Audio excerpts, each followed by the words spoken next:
Hai semuanya, gimana kabar kalian? Semoga selalu dalam keadaan baik. Welcome back di segmen Analisa Pagi. Di video kali ini kita akan update untuk news dan juga pergerakan dari market Bitcoin. Teman-teman, kemarin kita sudah dapat data soal PCE. PCE jumlahnya atau datanya menunjukkan tren penguatan.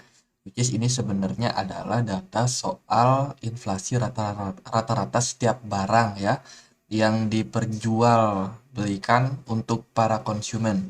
Dan kalau kita lihat indeks harga belanja personal ini menunjukkan tren peningkatan terjadi. Artinya adalah di lapangan sendiri harga-harga barang kebutuhan pokok itu semuanya naik.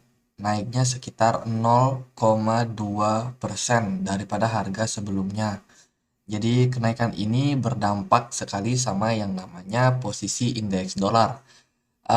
Posisi indeks dolar hari ini sedikit menguat teman-teman, which is sebenarnya sesuai dengan ekspektasi kita kemarin bahwasanya indeks dolar berpeluang untuk menguat dan memang kemarin terjadi penguatan sekitar 1 dolaran ya. Dia sebelumnya diperdagangkan di kisaran 104, sekarang udah naik ke 105, which is peningkatan ini akhirnya menekan banyak aset lain teman-teman. Sebelum kita masuk ke pergerakan harganya, kita lihat-lihat dulu news yang ada sekarang. Ini ada Forsake. Pendiri Forsake itu terindikasi melakukan kecurangan atau scam atau penipuan itu sebesar 340 million US dollar di platform DeFi mereka. Jadi ini adalah platform DeFi dari Rusia ya. Ini dokumennya dari Vladimir Okotnikov, ya nama-nama Rusia gitulah. Jadi DeFi, hati-hati ya teman-teman, DeFi ini lagi dikejar banget sama yang namanya regulator. Ini beritanya dari Department of Justice Amerika Serikat. Jadi sekarang DeFi ini benar-benar banyak yang coba buat dihadang pergerakannya.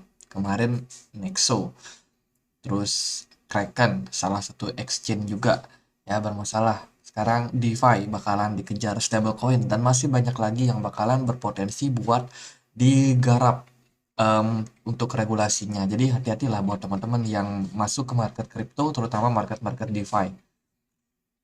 Market DeFi, stablecoin, exchange, koin-koin exchange itu harus berhati-hati teman-teman. Nah itu sih sementara. Terus dari berita yang lain, ini ada trade group, excuses SEC to stealthy overreach on Coinbase insider trading case. Ini masalah soal um, Coinbase ya, insider trading di Coinbase itu mengatakan bahwa SEC ini bisa dibilang unfair dalam melabel crypto aset ini sebagai securities, ini enggak. Jadi dia bilang ketidaksetujuannya. Ya, kenapa? Karena SEC sendiri dikit-dikit ini disebut securities, ini disebut saham lah, ini disebut apa. Jadi ini bisa menekan yang namanya adopsi daripada kripto ke depannya. Jadi ini sebuah kritik mungkin ya yang dilontarkan oleh salah satu insider trading di Coinbase. Terus dari berita yang lain, ini soal adopsi daripada Telegram. Ya ini mungkin nggak terlalu berpengaruh sama kripto, tapi yang melakukan adopsi adalah salah satu project yang namanya Toncoin. Mungkin teman-teman tahu Toncoin ini salah satu project daripada Telegram. Ya dia sekarang udah dicoba nih, Telegram centang biru itu bisa dengan premium, teman-teman bisa dapatnya dengan premium, dan transaksinya itu bisa menggunakan token dari Ton ya untuk membantu dapat stable centang biru itu. Dan sekarang volume perdagangannya dinyatakan sih di sini meningkat dengan user yang meningkat juga sebesar 700 million active user yang sudah menggunakan platform Telegram berbayar ini. Jadi adopsi yang semakin berkembang. Terus ada non-custodial wallet not face EU ban. Ini ceritanya adalah tentang custodian wallet ya.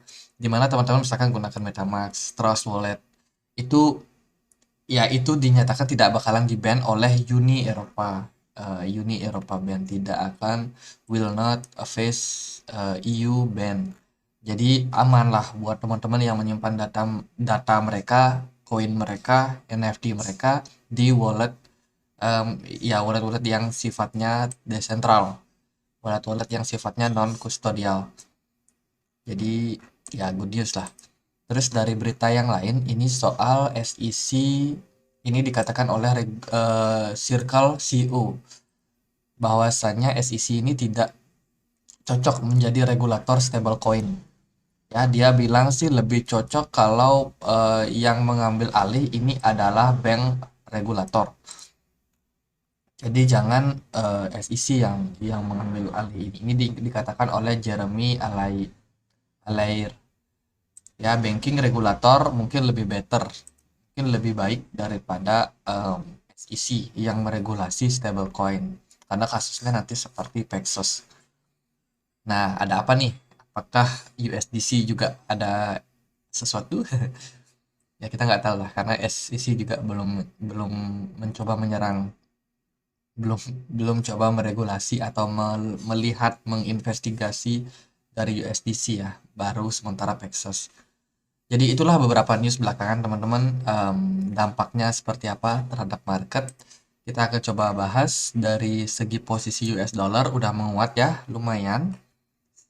Ya nggak terlalu banyak sih, sekitar 0,64%, dan ini berdampak sama penurunan dari harga saham. Indeks S&P 500 mengalami tren penurunan kemarin, terus juga XAU atau emas juga mengalami tren penurunan, dan Bitcoin sendiri juga dalam posisi koreksi 3%, ya lumayan lah.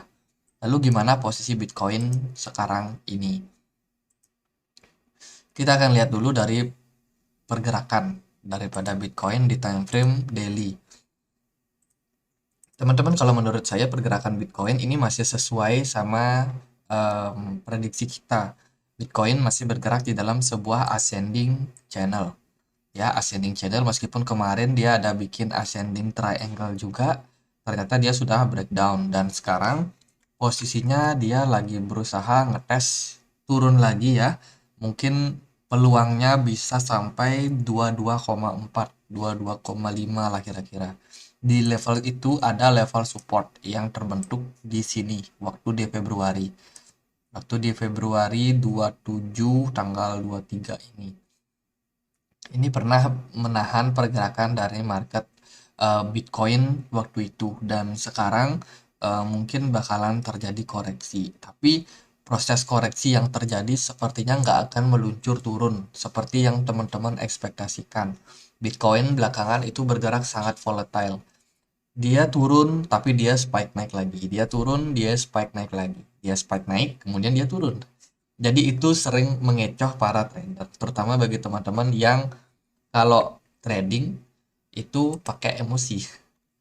Trading di futures pakai emosi, tidak menggunakan analisa di time frame yang lebih kecil. Karena belakangan memang Bitcoin ini benar-benar liar pergerakannya ya. Dia sering sekali anomali, sering bergerak tidak tidak mengikuti aset-aset yang lain. Dia bisa bergerak sendiri, teman-teman.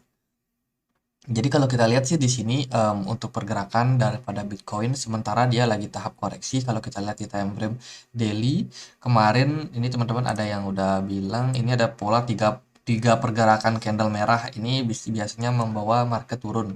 Yes, confirm ya, market udah bener-bener drop. Tadi sih turunnya bisa sampai 22.700, tapi sekarang udah balik lagi naik ke 23.100. Sebenarnya buyer ini masih cukup antusias untuk melihat pergerakan dari market Bitcoin. Sementara dari pergerakan Whales Smart Money ini mengalami fase penurunan. Ditambah juga dengan posisi MACD yang udah membuat dead cross, which is ini sebenarnya kelanjutan dari yang namanya bearish divergence, teman-teman. Bearish divergence. Jadi ya kita bisa lihat lah dalam beberapa waktu ke depan Bitcoin bakalan melanjutkan fase koreksinya. Koreksinya sampai mana? Coba kita lihat ya dia apakah dia bakalan cukup struggle ketika dia turun nanti sampai 22.500. Level itu saya curigai bisa menjadi level resistance, support buat Bitcoin sementara ini. Kalau katakanlah Bitcoin masih bergerak di dalam sebuah ascending candle. Berarti nanti kita masih bisa lihat progres satu kali kenaikan lagi kira-kira Bitcoin entah itu bisa ke 26.000 atau ke 27.000. Itu mungkin level possible yang bisa dicapai untuk Bitcoin. Tapi sementara ini dari beberapa indikator menunjukkan Bitcoin bakalan koreksi atau masih dalam fase koreksi. Itu kalau kita lihat di time frame daily. Dan kita juga mau closing sama yang namanya time frame weekly. Ini yang teman-teman harus perhatikan di time frame weekly. Posisi Bitcoin sekarang ya cukup aman lah kalau menurutku. Bitcoin kalau dia bisa closing di harga sekarang aja di 23.000 itu udah masih terbilang sangat baik.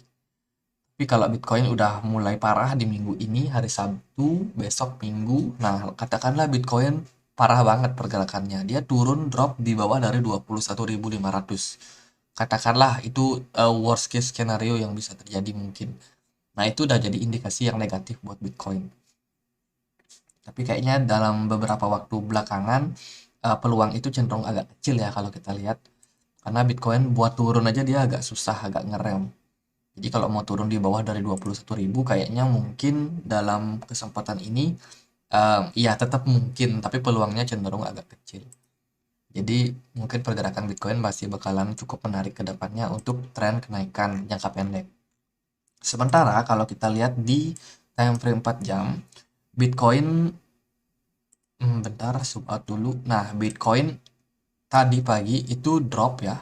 Drop tadi subuh ini drop sampai kisaran 22.800 22.700. Dia ngetes EMA 200. Kemudian pergerakannya mantul balik naik lagi. Volumenya sangat tinggi waktu itu, tapi tidak ada kontribusi daripada whales. Artinya yang serok ya para retail. Retail banyak yang beli di kisaran 22.900-an. Dengan indikator ini kita ya masih harus berhati-hati lah kalau yang mau ambil barang, ada yang mau invest udah lumayan diskon. Ya teman-teman mungkin melihat ini harga yang bagus. Ya kembali lagi ke trading plan teman-teman. Kalau mau ambil barang ya udah di CI aja. Ini udah cukup murah. Tapi kalau teman-teman yang mungkin mau melihat momentum yang menarik, sepertinya untuk sekarang ini masih bakalan berpotensi buat turun lagi deh. Harga-harga yang lebih murah. Ya kita lihatlah seperti apa. Sementara masih bergerak di dalam sebuah planning dan dari MACD sendiri pun juga masih dalam posisi koreksi. Jadi ya mungkin koreksi wajar dulu lah sementara. Terus coba kita cek dia di time frame 1 jam. Di time frame 1 jam pergerakan Bitcoin ini cukup menarik. Dia mungkin bergerak di dalam sebuah ABC corrective pattern. Atau mungkin ini bisa 5 wave penurunan ya. Teman-teman posisi Bitcoin ini dia udah breakdown dari yang namanya descending triangle di sini. Mana-mana, nah ini dia sudah breakdown dari posisi triangle ini ya. Dia sempat drop dalam 2 hari terakhir, kemudian spike naik lagi, dia masuk ke triangle, ini mengecoh banyak orang. Ini fake out ya. Ini adalah posisi fake out. Jadi kalau teman-teman mungkin kemarin ada yang masuk ke market, teman-teman berekspektasi Bitcoin drop, tapi ternyata Bitcoinnya naik. Nah, itu kemarin banyak yang kena liquid. Tapi ya at the end Bitcoin kembali balik turun lagi karena memang secara pergerakan daripada Bitcoin ini udah mulai susah naik. Ditunjang juga sama yang namanya posisi dari whales itu udah semakin sedikit posisinya di Bitcoin ketika dia naik sampai 24.000. Jadi kita bisa melihat di sini sebenarnya whales sudah pada taking profit. Makanya kemarin saya bilang ya kemarin ada spike naik itu bukan berarti market bakalan naik. Ini ini dilihat dari posisi wealth-nya yang masih cenderung kecil. Dan sekarang koreksi dulu buat Bitcoin. Tadi target udah ya ke 22.500 untuk jangka pendek. Let's say kalau memang bisa tercapai itu harga yang udah cukup menarik buat kita. Sekarang kita cuma tinggal melihat apakah di sini bakalan ada pantulan keras lagi terhadap Bitcoin sehingga harganya bisa ngeband balik naik atau dia justru malah terkoreksi lebih dalam lagi setidaknya ke 22.100 something dia ngetes level resistance yang ada di trendline. Itu juga masih berpotensi terjadi buat Bitcoin. Jadi kesimpulannya overall kalau secara pergerakan menurut saya dia masih bergerak dalam sebuah ascending triangle, jadi tren jangka pendeknya masih sangat bisa untuk naik. Dengan catatan dia tidak breakdown dari 22.100. Kalau dia breakdown maka pola dari ascending channelnya udah gagal. Berarti dia bakalan berpeluang turun lagi ke level-level yang lebih bawah.